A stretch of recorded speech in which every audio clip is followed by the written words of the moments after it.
Hare Krishna. In Bhagavad Gita daily reading, we come across so many shlokas, beautiful shlokas spoken by Shri Krishna for the benefit of all the souls. The first, uh, the first most important shloka of Bhagavad Gita that we get to know is that I am not the body, I am the soul, the Nitya Das of Krishna. That is the most important shloka of Bhagavad Gita if you have to understand it. And it is Swam Bhagwan who is giving this through Bhagavad Gita to Arjun. Many people say he speaks to Arjun, he is not spoken to us directly. So the Lord is willing to speak to anyone who wants to hear to him. That is the actually secret of the Bhagavad Gita. Krishna is willing to speak to those who are willing to hear to him. Krishna gives assurance in Bhagavad Gita that if one is very serious to perfect his Krishna consciousness, then automatically, out of his causeless mercy, Krishna gives such a sincere soul intelligence by which he can enter again into the spiritual sky. Actually, excuse me. Actually, Krishna offers this intelligence freely to everyone, but only the fortunate persons will take to it. So, why is it so when the things are given freely? Why only fortunate people will be able so easy not giving the fortune at all when he has given this intelligence freely to everyone that um, when he is giving this intelligence freely to and everyone out of his causeless mercy, then why only fortunate persons will take to it? Then what is the meaning of freely he is giving intelligence? So that is the thing to ponder upon. Unfortunate persons will speculate. Now here comes the another secret spilled by the Lord. The first secret he is pouring in Bhagavad Gita, that he is willing to speak when people complain that's just not true. Krishna spoke to Arjun, but he is not speaking to us directly. So it was only for Arjun, so why should we read? He is not speaking to us directly. So that was the first secret revealed. He is willing to speak to those who are willing to listen to him, hear him. Now, the second secret that must be understood now here is that is how we have to read very carefully. Unfortunate persons will speculate on the words of Krishna and concoct some meaning according to their own sense gratification. So, here lies the second secret. When you read the scripture, you want Krishna to speak to you like he spoke to Arjun. Shri Bhagwan Vacha. So many shlokas by the Lord. So if you want the Lord to speak to you, then here is the second secret which the Lord Himself mercifully is revealing. Unfortunate people will speculate on the words of Krishna and concoct meaning according to their own sense gratification. But Krishna and his bona fide representatives are giving this knowledge freely to everyone. Here it is the thing. His bona fide representative, he himself and his bona fide representatives are giving this knowledge freely to everyone.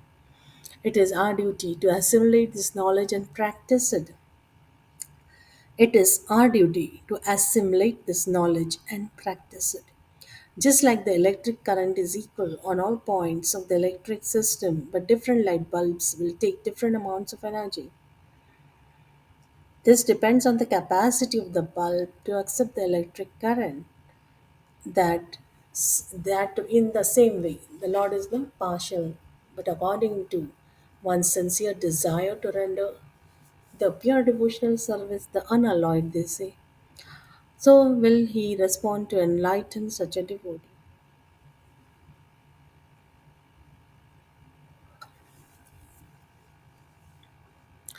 So this knowledge is freely available. The intelligence is given freely to anyone and everyone.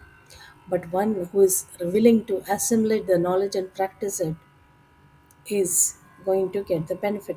One should depend only on the causeless mercy of the Lord for the deliverance and not even slightly on one's own strength. That is what the Lord says. What does it mean? Let's read it again. One should depend only on the causeless mercy of the Lord, no, for deliverance. Only on the causeless mercy, not just mercy, the causeless mercy. This way, you will identify who your Lord is. The causeless mercy, that is a Karan. Now, everything in the spiritual terms cannot be understood by word meaning. You cannot interpret it. There lies the secret again. So many things the Lord is mercifully revealing. We cannot say that He hasn't done anything for us so far. What is He saying? Oh, one should depend only on the causeless mercy of the Lord for deliverance, and not even slightly on one's own strength. So, what is the strength of a soul? An individual, a human being for that matter. What is the strength of a human being?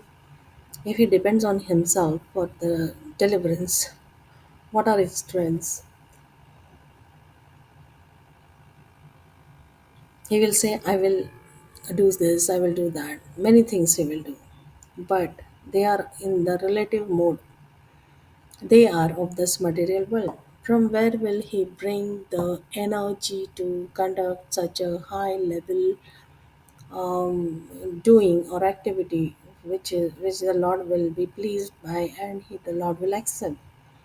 And when the Lord is all friend to the souls, He's a friend of every living entity. So why will the Lord put his soul under a lot of trouble and make him run here and there to fetch something to please him? So this is another question. The Lord is very merciful. He's a and Karun. Why will he see the soul suffering and make him run here and there in order to fetch things to satisfy him, himself and please him? So that is one thing to know. That is why it is said one should depend only on the causeless mercy of the Lord for deliverance. We are having so many scriptures. We have Srimad Bhagavatam, Bhagavad Gita. There are many Puranas also available. Upanishads are there.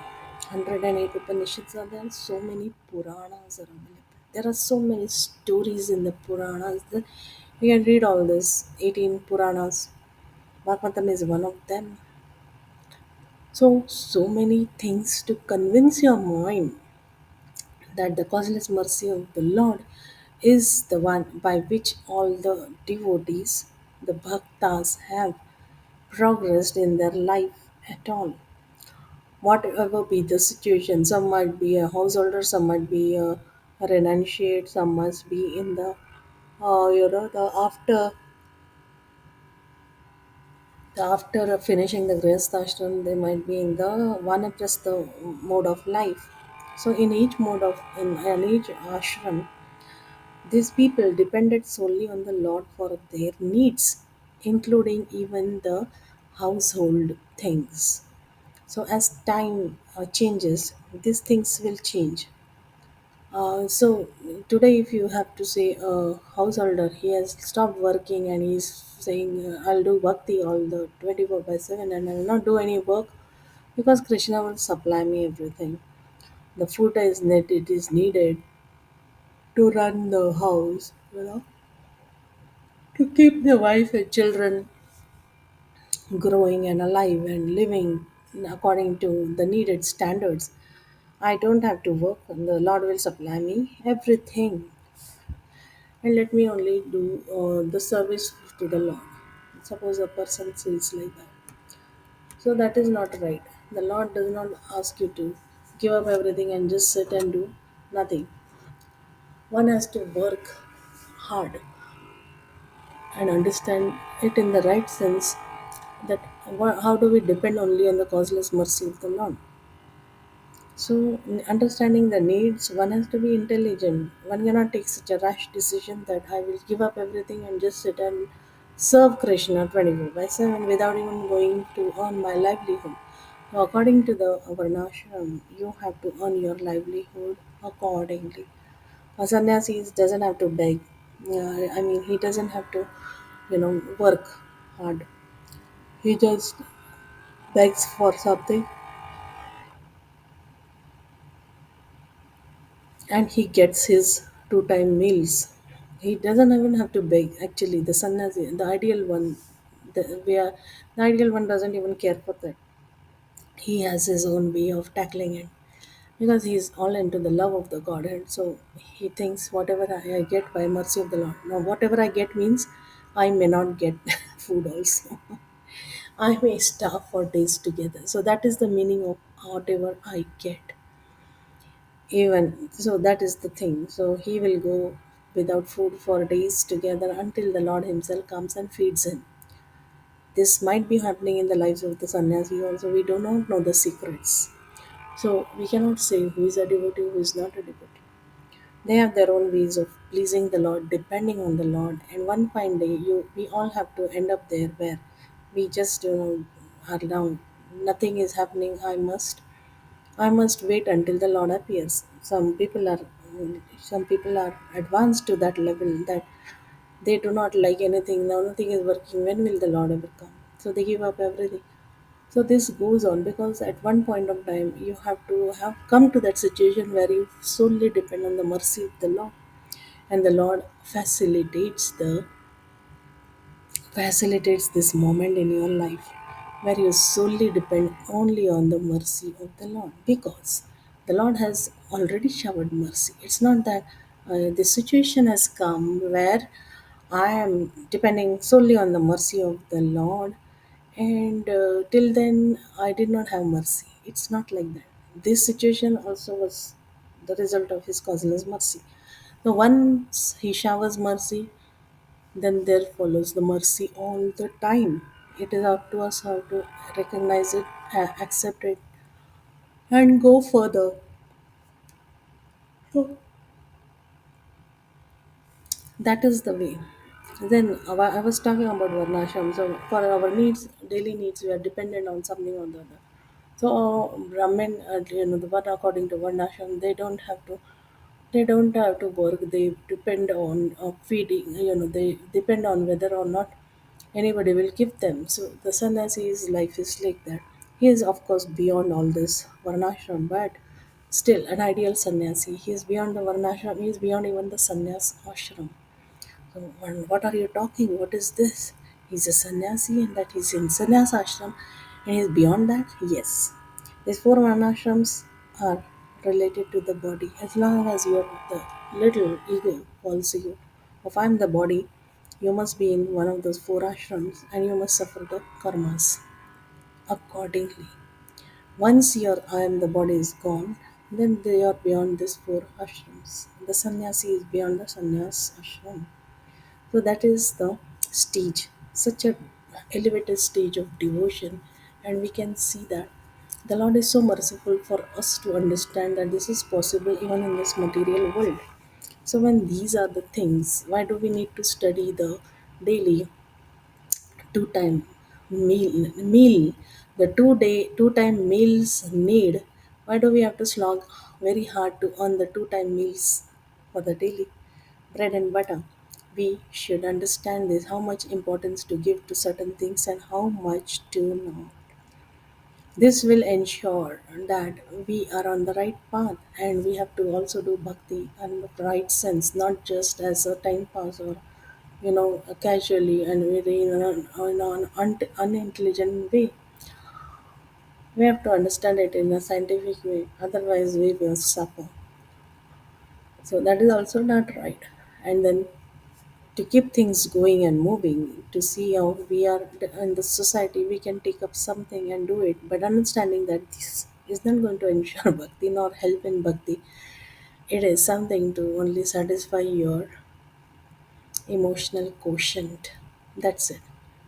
To satisfy your emotional quotient. Something because of some pressure you are facing certain things, then to combat that there's not much sufficient energy, and the way only you can combat is with certain ways, then you have to go for it. So it might be like, taking up a job and taking up a voluntary activity of just going and helping someone, volunteering for some activities. So these are just to satisfy your emotional quotient. As a human being, you need certain things being a part of the society and the world. So you do these things, but you should know that they are not going to ensure anything that pleases the Lord. The Lord is pleased by His own, what to say, paraphernalia. He doesn't need anything external to make Him happy. So where will we get these things from? Where will you bring the paraphernalia of his world? He lives where he is in the spiritual sky. Where will you find the material, the paraphernalia that the Lord is getting pleased with? He is in the spiritual, plane, sky, and you are in the material world. How can you please him? That's the question. You cannot please him. He gets only pleased when you are subservient to him, willing to follow his instructions, work according to his scriptures instructions, and do devotional service as needed in the rightful way.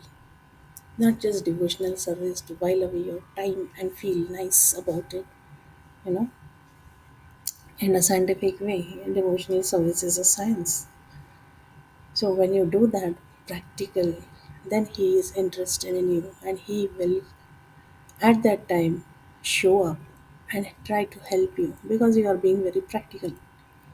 So that is when the Lord comes into your life and he extends his helping hand and is ready to pick you up from the fallen state. So that is the only hope. Otherwise there is no way to ever know him. And we it is his mercy that we have got to know this through his own previous devotees who have satisfied him, pleased him, and thus achieved the goal of their life, which was pleasing him, of course, and stopping this birth and death thing, which is such a degraded thing, getting coming and again in the material world. So once you say that you're related to Krishna or you want to serve him, he is only yours, everything, then your business must be over with this material world. Must be over in the sense no more karmas. Karmas, what is that desire? What is that desire for sense gratification? So once that desire is completely purified, then the senses are purified. Then you desire only to please the Lord. Then the Lord comes when you are practical. But if you still have any desire left, then the Lord will not help you. So we must understand this. Knowing this, we should know that how important this human life is and where you can get to understand. Not coming to such an understanding is a very big thing. It's not very easily acquired. Not many people would know it. And once you know it, if you are fortunate, now what is that? Fortunate. What is the fortune here? Who is the giving fortune giver? If you are fortunate, you have to help yourself. You have to help yourself. This is again the mercy of the Lord. He has given us the power of free will. So that is our fortune. If we stop mental speculation, the logics, the arguments, the reading from the fake people's theories, and just as an entertainment, reading some nonsense theories, the nonsense spiritual matter is a kind of entertainment. It is also a sense gratification. But if you are reading from authentic source, from a bona fide personalities of the Lord, then it could be something that helps you in the reaching the goal of your life.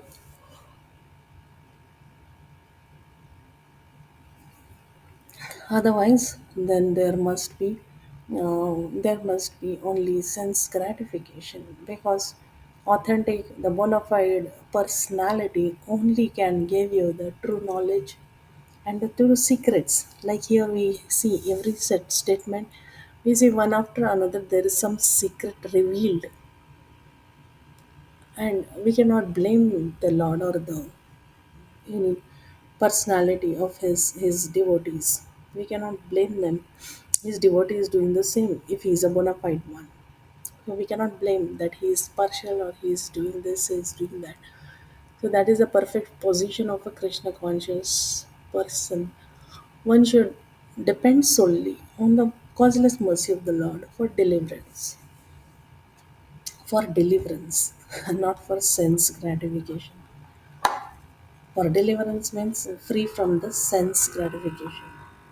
So one should depend on the Lord completely and not even a slightest dependence on one's own strength. So, what is the strength of a soul? If anybody has to ask, oh, I am doing it, I am depending on myself. I have to follow, so I have to follow. You have to follow, but you depend on the mercy of the Lord. You cannot follow it. That's the thing. So, when you cannot follow, you sit and chant. Then, when you chant, you're not chanting even, you're just still depending on the Lord. So, when you say, I'm chanting, and I should get, I am chanting. You're not chanting. You're supposed to be depending on the mercy of the Lord. And that is what you're doing. You cannot chant. This is the fact we must understand. You, when you're chanting, it's not you who is chanting. You are depending on the mercy of the Lord. And then He is bound to come and help you. Because nothing you found in the world or around surroundings, what you could take from them and offer to the Lord. Now you yourself are saying, what can you offer yourself? You will offer to the Lord. What do you have? You only have dependence, exclusive dependence on His causeless mercy for deliverance. For deliverance. Now what is now the deliverance is not happening. The next complaint comes. Where is the deliverance happening? I was expecting this. So that is the mercy of the Lord. You were expecting. You don't know what to expect. You don't have knowledge. Then still you're expecting. So that is not right. What do you expect? That my devotional service should increase. So that is what he is ready, willing to give you. In that process, he has to clear all of your karmas. He has to clear. Without clearing that, nothing is going to happen. So he'll give you the intelligence, what to do, what not to do, and accordingly you will act. So that is his mercy. And because you're depending on it, your karmas will be cleared. Otherwise, no, they will not be cleared. If you do not depend solely on the mercy of the Lord, there is very little expect to be expected. Your karmas will not be dissolved at all. You have to come to a point where you depend on the causeless mercy of the Lord for deliverance. So when you depend on the causeless mercy for deliverance, there must be something practical that's happening. So that is our attempts to serve the Lord. So that depends on how you serve the Lord. So serving the Lord means in the on the gross level, following His instructions. Like He is asked to be humble, He is asked to be this, He is asked to be that, He is asked to not commit 10 offenses. So is that service? Will He be pleased by that service? So that is the question. So we have to finish this as soon as possible. These are not the conditions that the Lord is demanding. That first to become offenseless. These 10 offenses must go. That is not the condition of the Lord. Even with offenses, He is willing to help you. It's not that when the offenses go, only then I will serve you. He's requirement is something else, and we must understand it, that He is asking us to serve Him. So, what is service actually? He is wanting you to understand that. What is service? He is not imposing conditions that you first clear the 10 offenses, only then I will come. No. This becomes a condition. That when you become offenseless, only then I will give you the pure love. That is not the way. First, you become offenseless. First, He will give you some understanding on the purity of that. Then He will allow you to serve Him. Once you start serving Him, gradually the offenses will be gone, and you will experience the heart is getting purer and purer. That is the way, and not that once the offenses are gone, only then I will help you. That is not His way. But yet, I told you, for devotional service, this is science. So, we have to understand that. And if you can understand that, then you have some liking for the Lord. Otherwise, how can you say that we need His mercy? He's friend, everyone's friend, but He's especially friend to the surrendered soul. So the simple process is that conditioned soul should remain surrendered to the Lord, and the Lord will give him all protection to keep him out of the clutches of material contamination.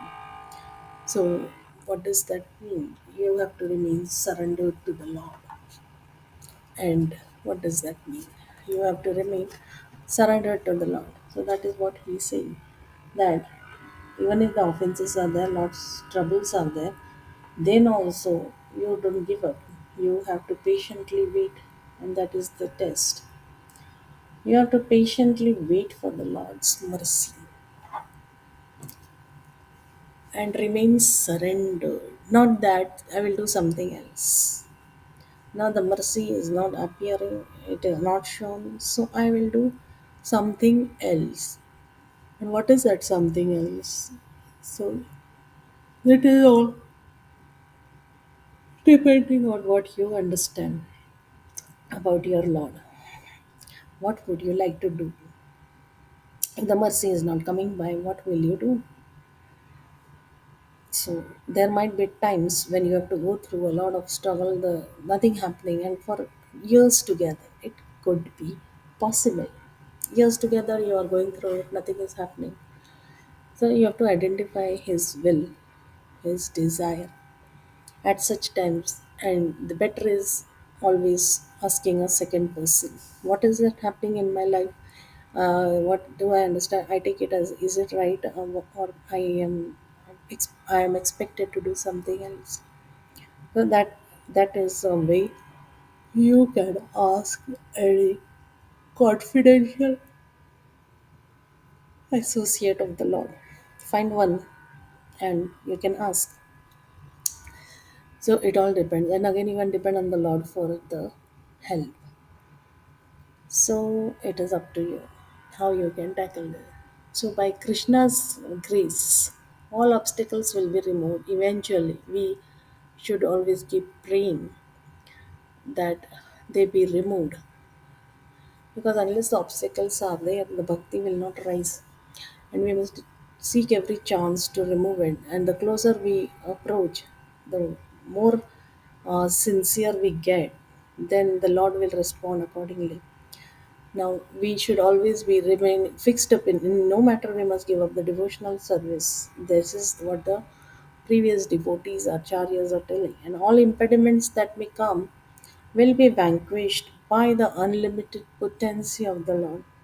So we should have faith in His power, grace, and His causeless mercy. They will be eventually removed. It will take time, but it will be removed for sure. So that is the meaning of remaining surrendered to the Lord in face of all the obstacles. The obstacle is about not seeing the Lord, not being able to see the Lord.